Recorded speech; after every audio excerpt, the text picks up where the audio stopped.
All right, let's dive into the life of Funmilayo Ransome-Kuti, a true revolutionary in Nigeria. Yes, a fascinating figure. You shared a review of the 2024 biopic, also titled Funmilayo Ransome-Kuti.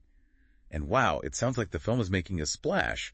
Awards buzz, potential Oscar nom, the whole deal. It's getting a lot of attention, that's for sure, and deservedly so. But what really grabs me is how this film, compared to, say, a book or a documentary, makes her story come alive for today's audience.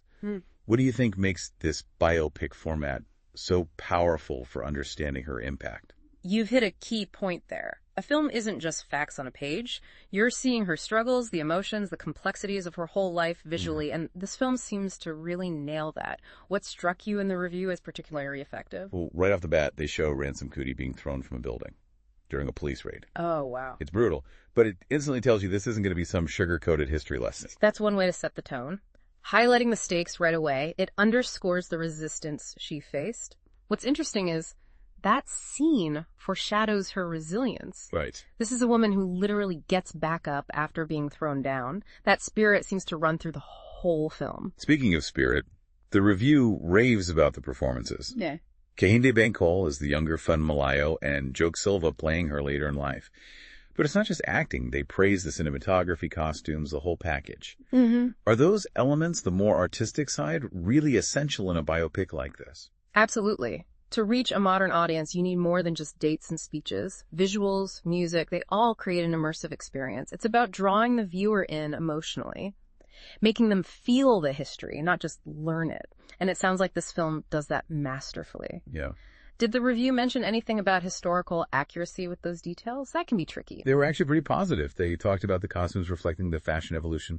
You see her moving from traditional attire to more modern clothes as she becomes a political force. That's a subtle but brilliant way to show her own evolution. It visually reinforces the idea that her fight wasn't just about national independence, but also challenging norms within her own society. Now, the film obviously highlights Ransome-Kuti being the first female student at Abeokuta Grammar School.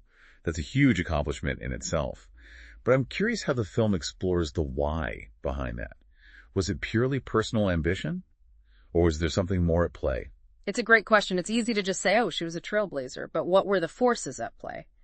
The film likely delves into her family dynamics, the expectations of women at that time, and perhaps even her own internal struggles. Remember, this was during the colonial era. Even pursuing education was a form of resistance. That makes me think about the Abeokuta Women's Union, which she founded. The film obviously shows her leading those massive protests against colonial taxes. Were those protests solely about economic hardship, or was there a deeper layer of resisting colonial rule in general? You've hit the key point. Those protests were absolutely about more than just taxes. They were about challenging the whole structure of colonial power. Ransome-Kuti was brilliant at understanding that you had to fight on multiple fronts: economic, social, political, to achieve true liberation. So it wasn't just about gaining independence from Britain. It was about transforming Nigerian society itself. Precisely. And those protests were a pivotal moment because they showed the power of collective action, particularly women's collective action.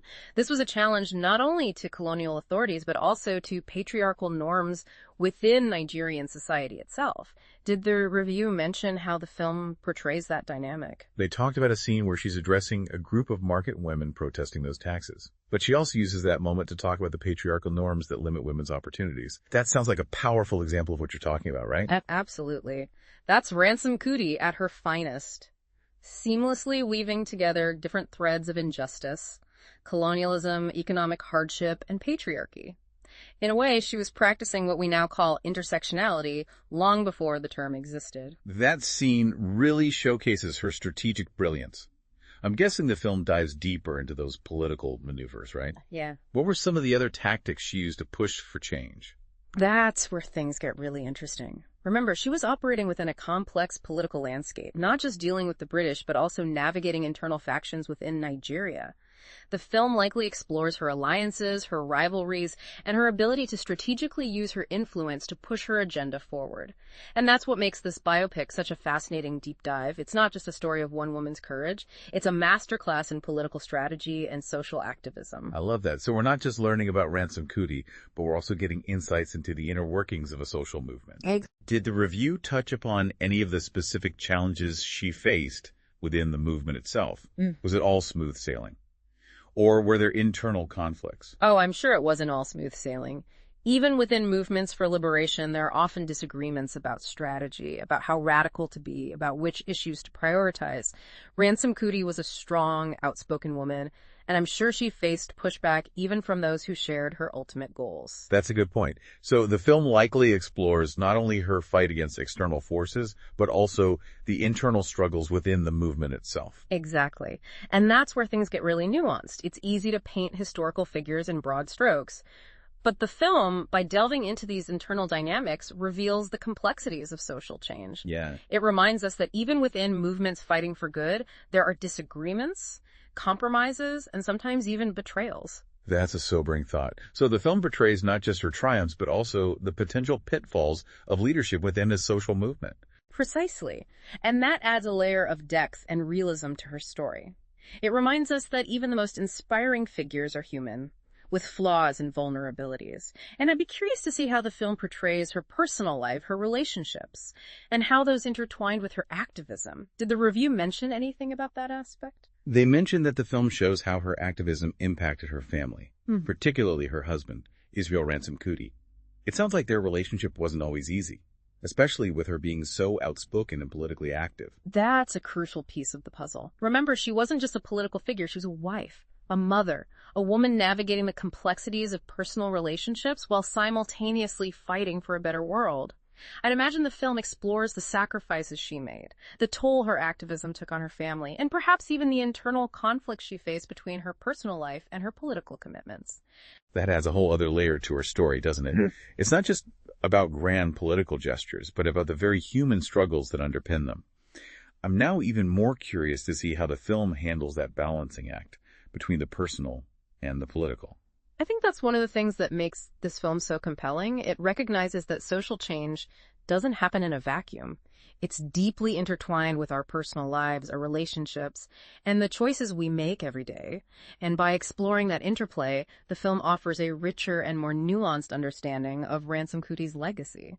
It sounds like the film doesn't shy away from showing the human side of this iconic figure. Yeah. That makes her story all the more relatable, even for those of us who may not be leading political movements. Exactly. And that's the beauty of a well-crafted biopic. It doesn't just tell us about the past, it connects us to it on a human level.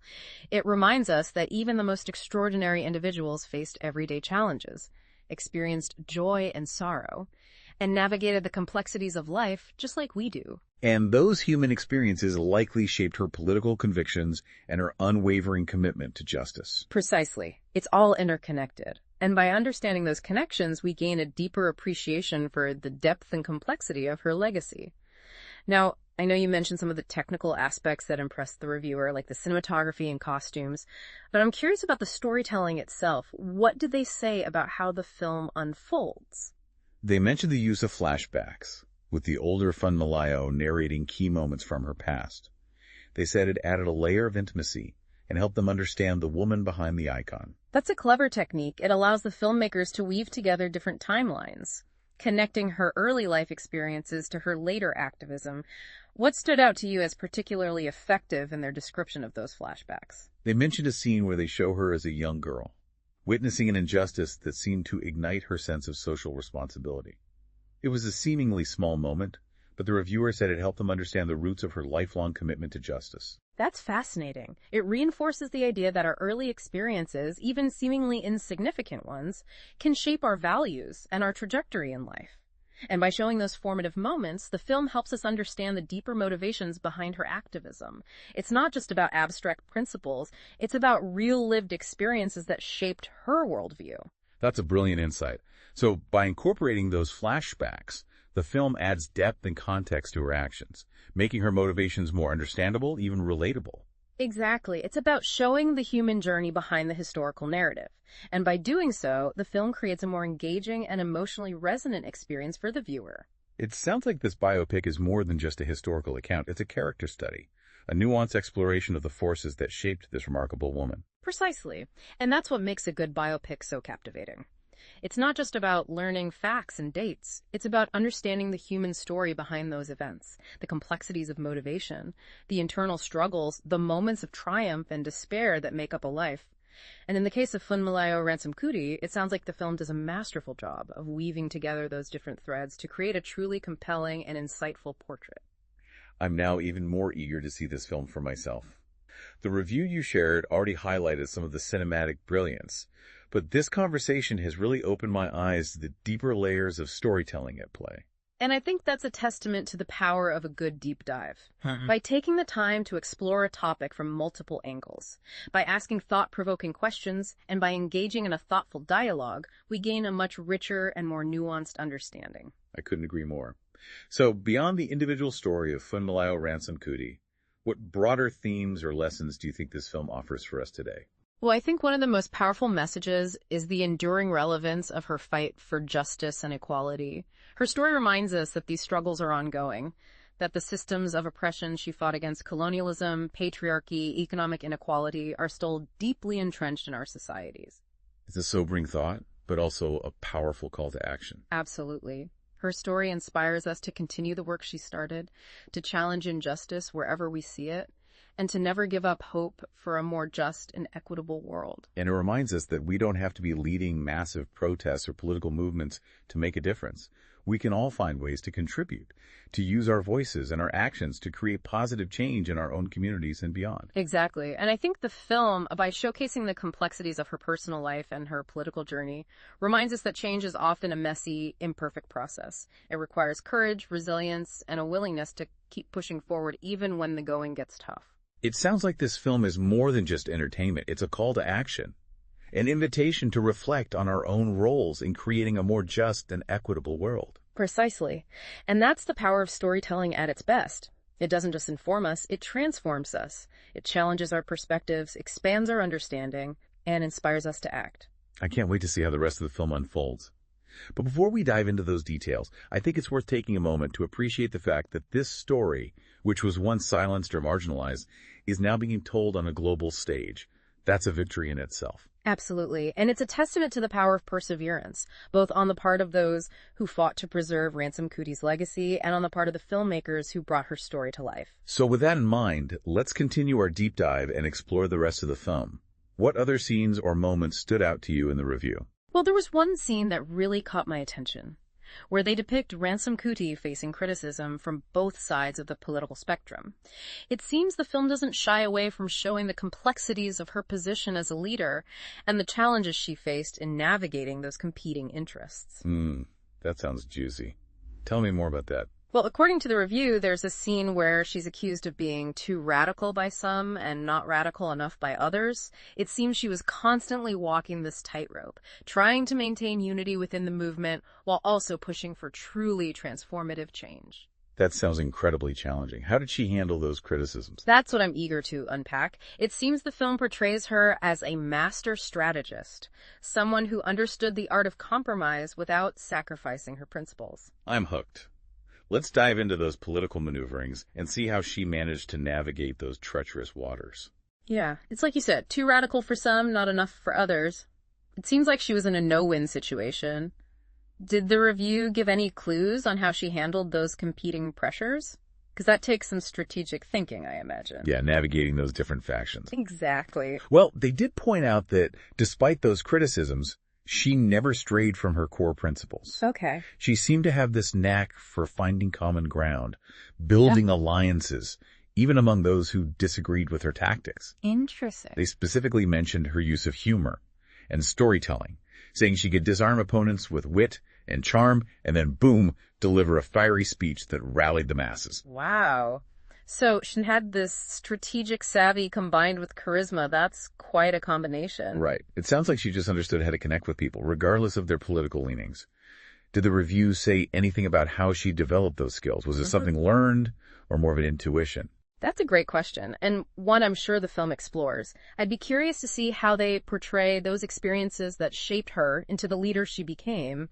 It's likely a mix of nature and nurture, innate talent and hard-won experience. Right. Remember, she was navigating a complex web of social and political dynamics, not just during the independence movement, but throughout her life. Yeah. From challenging gender roles to confronting colonial authorities, she was constantly pushing boundaries, forging her own path. It makes me think about the impact of her early education. We talked about how even pursuing education back then was a form of resistance. Did that resonate in the review? Absolutely. They highlighted how the film portrays her early education as a catalyst for her later activism. She was the first female student at Abeokuta Grammar School, defying societal norms and expectations. That experience must have instilled in her a sense of self-belief and a determination to challenge the status quo. It's amazing how those early acts of defiance can ripple outward, having such a profound impact. It makes me wonder if the film touches upon any specific teachers or mentors who might have influenced her. That's a great point. I'd imagine there were individuals who recognized her potential and encouraged her to use her voice. Maybe a forward-thinking teacher who nurtured her curiosity, or a family member who instilled a sense of social responsibility. Those early influences likely played a huge role in shaping her worldview. Those early influences can be so powerful, shaping our values, inspiring us. Absolutely. It's like planting a seed that grows into something extraordinary. Exactly. And in Ransome-Kuti's case, that seed blossomed into a lifelong commitment to justice and equality. Now, we've talked a lot about Ransome-Kuti's political brilliance, but the review also mentioned the film shows her personal life, particularly her relationship with her husband. What were your initial thoughts on that aspect? I think it's critical to understanding her fully. Remember, she wasn't just an icon or a symbol. She was a human being with relationships, emotions, experiences. Exploring her personal life lets us see her as a multi-dimensional person, not just a historical figure. It makes her story more relatable, don't you think? Even inspiring. It reminds us that even those who achieve great things also face everyday challenges, navigate relationships, experience a full range of emotions. Precisely. And from the review, it seems the film doesn't shy away from showing the tension in her marriage, particularly as her activism grew. Her husband, while supportive, also struggled with the personal sacrifices involved. That's understandable. It's one thing to agree with a cause intellectually, but another to live with the consequences. I'm curious how the film portrays those conversations, those moments of doubt and tension. It sounds like a powerful look at the personal cost of social change, not just for the leader, but for their loved ones, too. It's a reminder that social movements aren't just concepts or strategies. They're lived experiences that impact families, communities in profound ways. And by exploring those personal dimensions, the film adds a depth to Ransome-Kuti's story that wouldn't be possible otherwise. It sounds like they do a good job of weaving together the personal and the political, showing how those two are often inseparable. I'm interested in seeing how they portray the impact of her activism on her children, especially since some of them went on to become activists and artists themselves. That's a great point. I'd be curious to see how the film depicts those connections across generations, how her legacy was passed down. It speaks to the power of example, how our actions can inspire those around us. A ripple effect. Yes. And it reminds us that our actions have consequences, not just now, but for generations to come. Ransome-Kuti's story is a testament to that transformative power of legacy, how our values and actions can create ripples that extend far beyond our lifetimes. I'm also struck by the film's portrayal of Ransome-Kuti, drawing inspiration from Yoruba culture and traditions to advocate for women's rights.